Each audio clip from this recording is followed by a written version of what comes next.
I'm very happy to be with you, to share with you this session.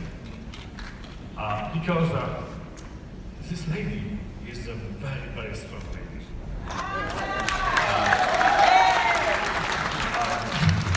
I heard about you several times ago, but yes, in these very few days, I know well what about you.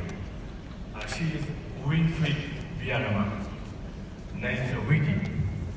She's a Ugandan aeronautical engineer, politician, and diplomat.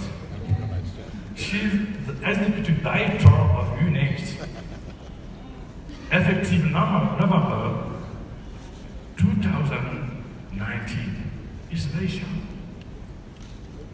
She was appointed to that position in August 2019 by the United Nations Secretary General Antonio Guterres, following a comprehensive selection process that involved a search committee constituted by members of the UNAIDS Program Coordinator Board.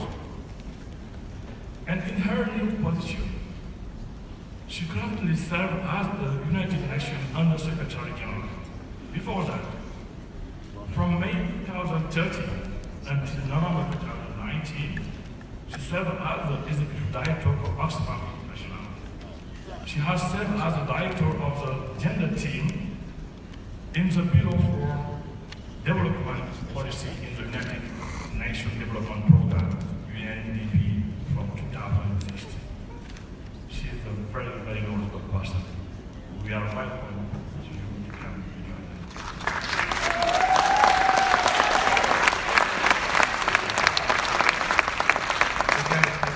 Congratulations to be the new executive secretary of UNAIDS. Thank you.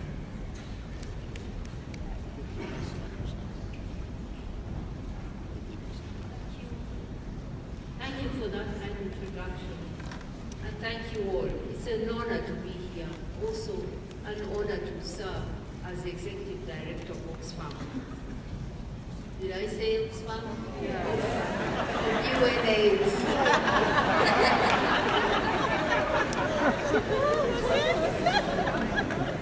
So friends, as I was listening to this scientific presentation, I felt hopeful.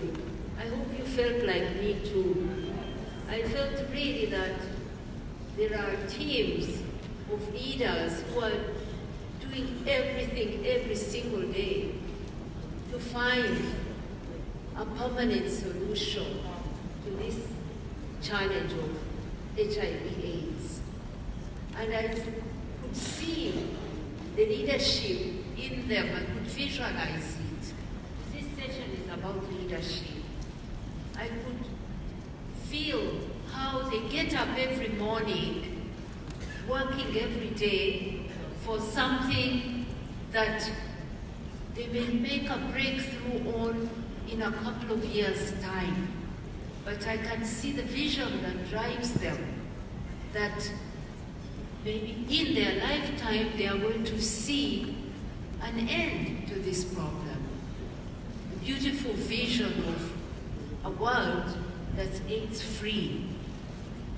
These visions are what drive leaders. I think leaders are always people with a vision of a better world, a solution to a problem. And then there are people who work backwards to find the many different steps that will lead to the solution. Leaders are people who mobilize others behind their vision. So to you, the scientific leaders, the leaders in science, yeah, I salute you. Today, as we are thinking about the kind of leadership that will transform our societies, I think about what I bring to this. I'm not an HIV scientist. I did read science, I did read technology at university, but that's so long ago, I don't even remember what I read there.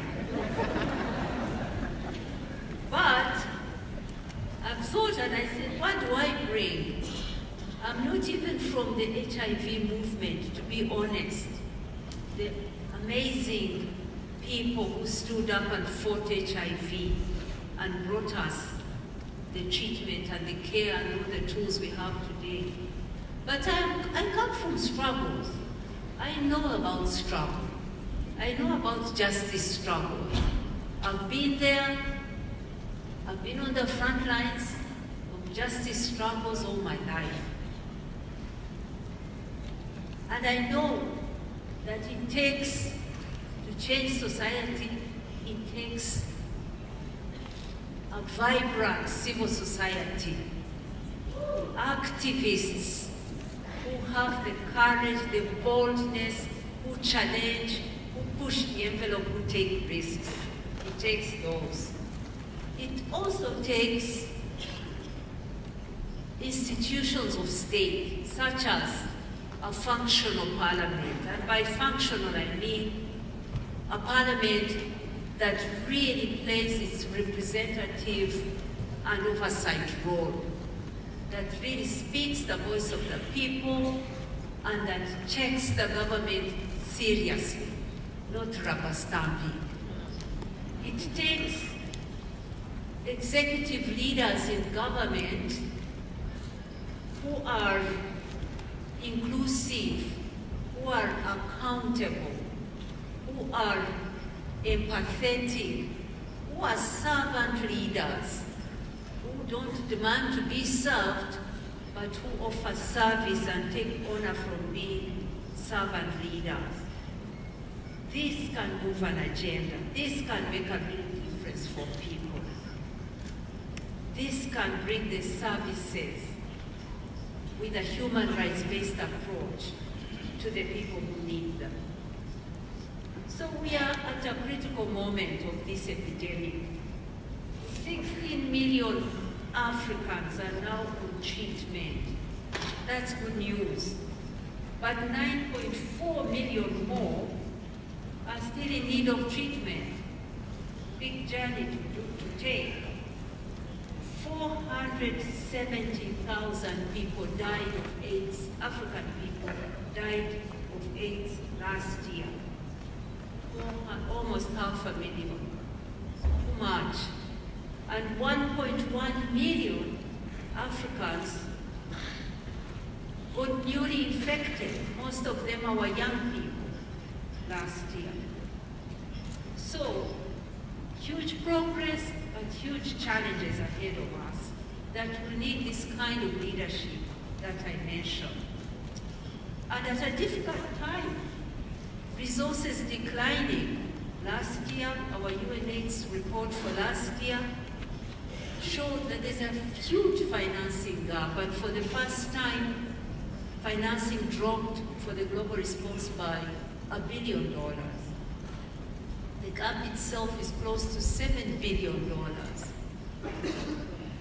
At a difficult time in Africa, yesterday we were talking about Africa entering a slower pace of growth, mounting debt, environmental crisis increasing, political crisis, such as extremism, raging through parts of the Sahel and other parts of the Horn, huge challenges. So we need leadership that is going to make priorities and put a priority on the health of people and on the most marginalized people. So all these issues, for me, will require, we will succeed because some people will stand out in their spaces of leadership and really lead.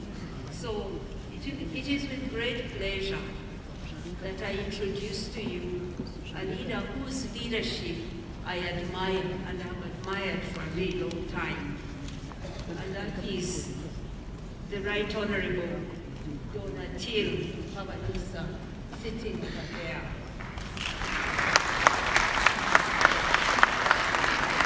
Yes, I've known her and followed her for many years.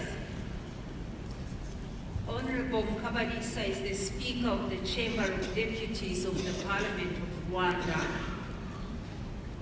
I knew her many years ago when I came here to work with Rwandan women parliamentarians who were trying to establish a forum that brings women in the parliament together across different parties. These are the things that leaders do, to stand up and walk across party lines in a parliament for the good of your people. Rwanda has the highest percentage of women in the parliament, as you know, and also has women leading in so many other sectors that women's leadership here is taken for granted. It is, you know, for us in many parts of the world, we keep being surprised when we see 20% women, 30% women. We exclaim. Here, it's become the norm that women make up half of decision-making in most institutions.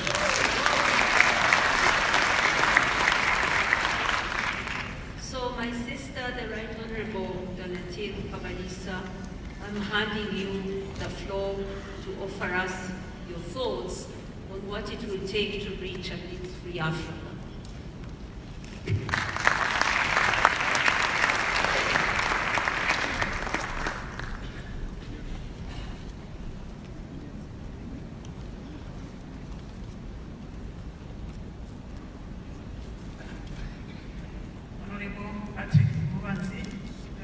Minister of State in the Ministry of Health, in charge of public health and primary health care. Honorable Edith Janima, Executive Director of UNAIDS. Honorable Peter Sant, Executive Director of the Global Fund. Honorable Speakers and Chairs of the session, honorable participants, ladies and gentlemen, for protocol observed. Good morning. First and foremost, allow me to thank the organizers of this conference for the invitation extended to me to attend the International Conference on AIDS and Sexually Transmitted Infections in Africa, and we are honored to host as Rwandans. I am therefore pleased to present to this international conference the role of leadership to achieve an AIDS-free Africa. Excellencies, ladies and gentlemen, it is widely recognized by all countries that getting to an AIDS-free nation is at the head of sustainable development, the reason why they have put in place concrete measures to prevent this pandemic. The HIV/AIDS epidemic in Africa has created an opportunity for strong leaders to emerge as drivers and the response across the continent. The death and dislocation caused by the pandemic is worse than any natural disaster that Africa has faced in recent history, and it is our responsibility to ensure that future generations do not face this same crisis. Since the first case was identified, leadership has played an essential role in the response to HIV in Africa. At the national, regional, and global levels, leaders have focused their efforts on developing and refining the structures required to fight HIV/AIDS and to bring us to a point where we can see the possibility of an AIDS-free Africa on the horizon. With HIV/AIDS as a priority, key strategies have been defined to ensure a holistic approach to respond to the pandemic. Strategies such as resource mobilization, advocacy efforts, dynamic partnership, regional and global solidarity, engagement of the community and civil society organizations, and multi-sectorial coordination have brought us to where we are today. Along with these strategies, interventions have been implemented to ensure the availability of safe and effective combination of prevention to individuals who are HIV negative, and to increase access to antiretroviral treatment and other services for people living with HIV. Strong leaders advocating for the implementation of innovative strategies and approaches have been responsible for the impressive progress we have seen in efforts to reduce the transmission of HIV and spread of AIDS across the continent. In Rwanda, strong leadership, good governance, and strategic partnership have contributed to making remarkable advancement in the fight against HIV/AIDS over the past 3 decades. In 2019, the new HIV infections were estimated at 0.08% person per year. In Rwanda, we can envision one day soon when we will see those numbers reduced to 0. We credit these successes to a robust HIV treatment program in the country. As of 2019, 97% of all people living with HIV in Rwanda who know their status are on antiretroviral treatment. The PMTCT program in Rwanda is also a success story, with 98% of pregnant women living with HIV having access to treatment to prevent mother-to-child transmission of HIV in 2019, which has contributed to the reduction of mother-to-child HIV transmission to less than 2%. None of these achievements highlighted would have been possible without commitment country, leadership, and advantageous partnerships with foreign countries and international organizations, civil society organizations, and the community. The role of the Parliament of Rwanda was also paramount. We have particularly contributed to the fight against HIV/AIDS by enacting laws such as law relating to human reproductive health, law on prevention and punishment of gender-based violence, law relating to the protection of the child, and through the Rwandan Parliamentarians Network on Population and Development called RPD, members of parliament have played a big role in the advocacy for the implementation of programs related to population development, including reproductive health in general, family planning, and fight against HIV/AIDS, focusing on adolescents, and strengthened partnerships at all levels. And we are resolved to continue working together with development partners, local leaders, the community, civil society organizations, religious leaders, youth organizations, and service providers on population in fighting HIV/AIDS. While great progress has been made, the gains are still fragile in many resource-limited countries. For most of our countries in Africa, the HIV response remains largely dependent on donors, and in recent years, funding has seen a steady decline. As external financial support decreases, the role of local and national leadership will be essential to ensuring program sustainability. Leadership is and will continue to be an important component of the HIV/AIDS response, especially to attain the global goal of ending AIDS by 2030. To reach this goal, efforts must be focused on eliminating structural barriers such as poverty and gender inequality that hamper access to and utilization of HIV services. Eliminating these barriers will be necessary in order to ensure that all people living with HIV/AIDS have access to treatment, and that all people who are at risk of acquiring HIV have access to prevention services to remain HIV negative. Strong leadership in tackling barriers to prevention and treatment services will be a vital element on the path towards reaching our goal of an AIDS-free Africa. While this goal cannot be reached without strategic leadership, it is equally important to remember that we cannot achieve success without including the voices of those most profoundly affected by HIV. It is essential that the voices of marginalized sections of the population, and especially of people living with HIV/AIDS, are recognized and reflected in every action that we take as a global community to fight HIV/AIDS.